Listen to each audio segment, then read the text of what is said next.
Kulit merupakan salah satu alat ekskresi yang diperlukan tubuh untuk mengeluarkan air, garam, dan urea dari dalam tubuh. Kulit manusia terdiri atas dua bagian, yaitu epidermis dan dermis. Epidermis terdiri atas dua lapisan. Yang pertama yaitu stratum corneum atau lapisan tanduk, dan yang kedua yaitu lapisan Malpighi. Stratum corneum merupakan lapisan kulit mati yang dapat mengelupas dan digantikan oleh sel-sel baru. Pada bagian dermis terdapat pembuluh darah, akar rambut, ujung saraf, kelenjar keringat, dan kelenjar minyak. Kelenjar keringat menjadi aktif saat suhu panas. Hal ini menyebabkan kelenjar keluar ke permukaan kulit dengan cara penguapan. Penguapan ini akan mengakibatkan suhu di permukaan kulit akan menurun. Sebaliknya, pada saat suhu lingkungan rendah atau dingin, kelenjar keringat tidak aktif dan Halo adik-adik, kembali lagi bersama saya Yuni Ratnasari. Di sini saya akan membahas video berikutnya mengenai struktur dan fungsi organ sistem ekskresi manusia yang berupa hati. Baik adik-adik, pada video berikut ini akan membahas tentang pengertian dan fungsi hati pada sistem ekskresi manusia. Hati atau liver merupakan kelenjar terbesar di dalam tubuh yang terletak dalam rongga perut sebelah kanan, tepatnya di bawah diafragma. Baik adik-adik, hati memiliki beberapa fungsi penting, antara lain fungsi yang pertama yaitu hati berfungsi untuk menetralisir racun sehingga tidak membahayakan tubuh.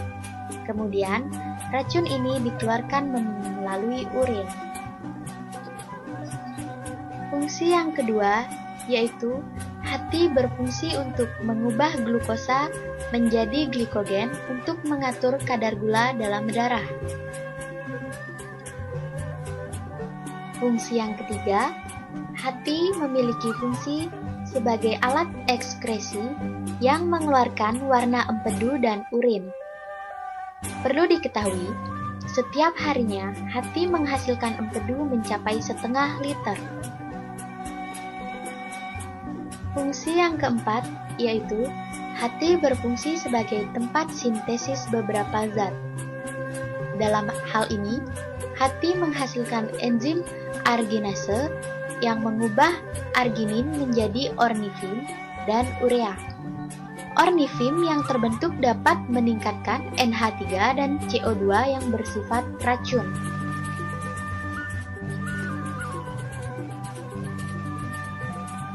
Fungsi yang kelima yaitu hati berfungsi untuk menghasilkan empedu yang berasal dari hemoglobin atau sel darah merah yang telah tua. Empedu disimpan di dalam kantung empedu dan merupakan cairan hijau serta berasa pahit. Empedu mengandung kolesterol, garam empedu, garam mineral, dan pigmen bilirubin dan biliverdin. Empedu ini berfungsi untuk mencerna lemak agar mudah diserap tubuh, membantu daya absorpsi, dan mengaktifkan enzim lipase.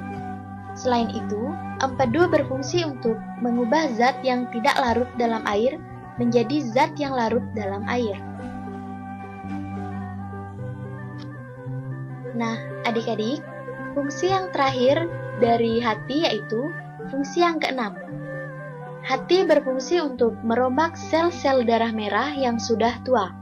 Hemoglobin dalam darah tersebut dipecah menjadi zat besi, globin, dan heme.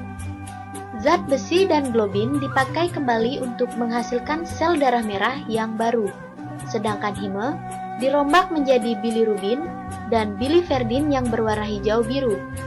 Zat warna empedu ini mengalami oksidasi di dalam usus menjadi urobilin yang memberi warna kekuningan pada fase dan urin.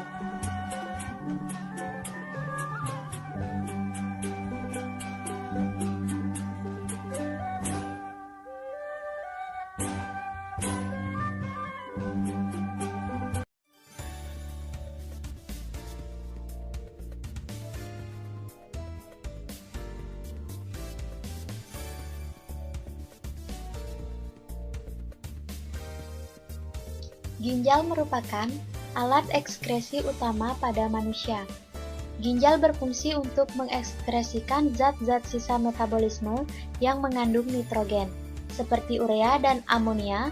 Selain itu, ginjal juga berfungsi untuk mengeluarkan zat-zat yang jumlahnya berlebihan, seperti vitamin C yang terlalu banyak dalam tubuh, mempertahankan tekanan osmosis ekstraseluler, dan mempertahankan keseimbangan asam dan basa. Yang pertama yaitu struktur ginjal. Ginjal manusia memiliki panjang sekitar 10 cm dan bentuk seperti kacang merah, berjumlah sepasang, dan terletak di sebelah kiri dan kanan tulang belakang. Tipe ginjal manusia adalah metanfros yang tidak bersegmen dan memiliki glomerulus yang banyak.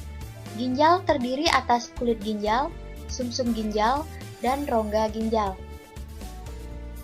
Bagian yang pertama pada struktur ginjal yaitu kulit ginjal atau korteks.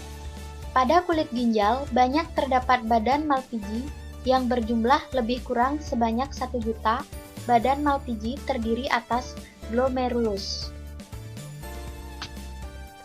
Struktur dari ginjal yang kedua yaitu berupa sumsum ginjal atau medula.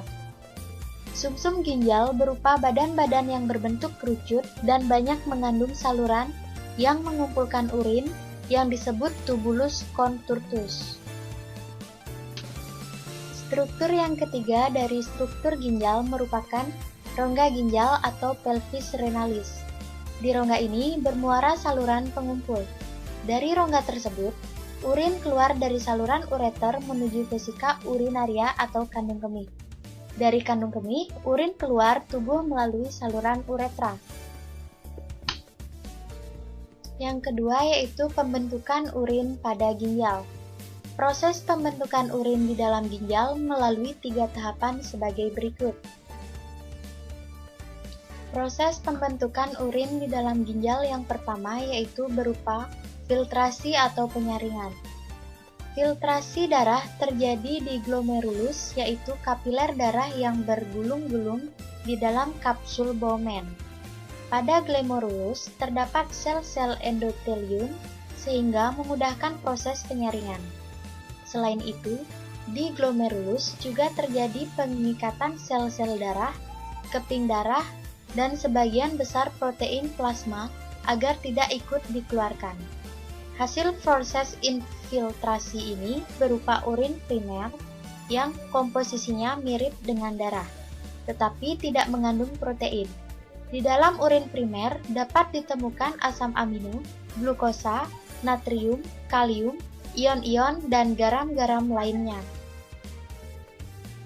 Proses pembentukan urin yang kedua yaitu reabsorpsi atau penyerapan kembali.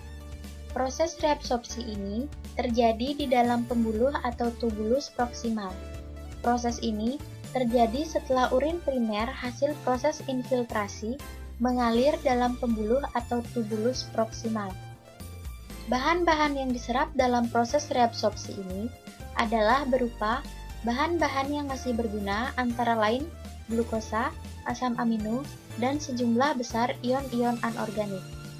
Selain itu, air yang terdapat dalam urin primer juga mengalami reabsorpsi melalui proses osmosis, sedangkan reabsorpsi bahan-bahan lainnya berlangsung secara transport aktif. Proses pembentukan urin yang ketiga yaitu berupa augmentasi atau penambahan. Urin sekunder selanjutnya masuk ke tubulus contortus distal dan saluran pengumpul. Di dalam saluran ini terjadi proses penambahan zat-zat sisa yang tidak bermanfaat bagi tubuh. Kemudian, urin yang sesungguhnya masuk ke kandung kemih atau vesika urinaria melalui ureter. Selanjutnya, urin tersebut akan dikeluarkan dari dalam tubuh melalui uretra.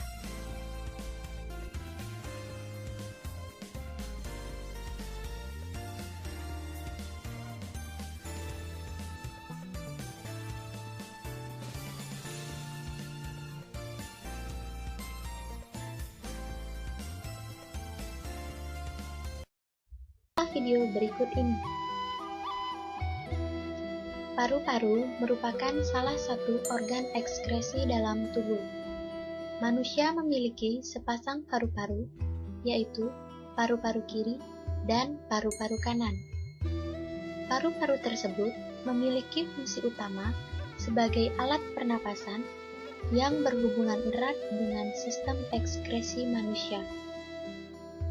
Dengan bernapas, kamu bisa mengambil O2 dari udara dan mengeluarkan CO2 dan H2O. Sisa metabolisme di jaringan berupa karbon dioksida dan air diangkut oleh darah menuju paru-paru untuk dibuang dengan cara difusi di alveolus. Di alveolus, banyak pembuluh kapiler yang memiliki selapis sel sehingga proses tersebut dapat berjalan dengan baik.